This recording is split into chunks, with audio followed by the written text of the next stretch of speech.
See, when he says, God forbid, or far be it from me, to boast except in the cross of our Lord Jesus Christ. What does it mean to boast in the cross?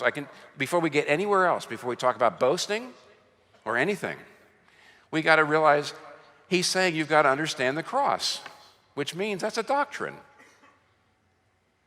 Your life will not be changed, the world will not be changed unless you understand the doctrine of the atonement.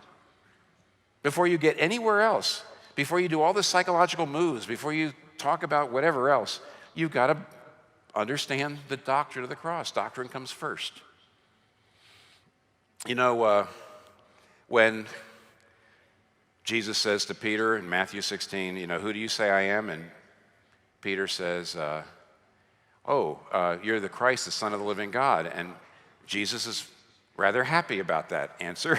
And he says, Peter, that's a revelation from God. Flesh and blood did not teach you that. And then Jesus immediately starts talking about what? The cross. It says he immediately started teaching that he had to go to Jerusalem and suffer and be tortured and killed and rise again. He starts talking about the cross. Immediately, Peter starts to get very upset about this, and he starts to rebuke Jesus.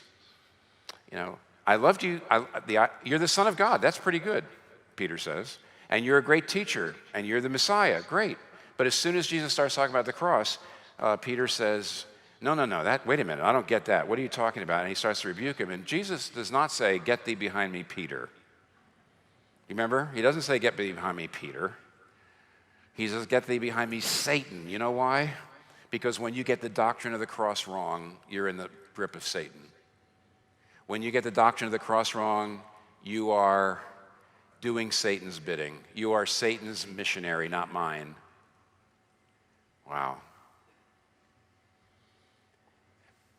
There's a lot of people in the world, including in the church, that get the doctrine of the cross wrong, and yet it's the basis for everything. Jesus says, I can't even begin, I can't deal with you till you get the doctrine of the cross right. And not only that, you're doing Satan's will.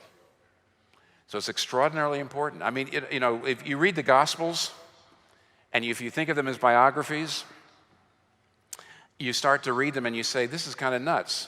Why would the gospel, if these are biographies, why would they give 30, 40, or even 50% of the entirety of the book to the last week of Jesus' life?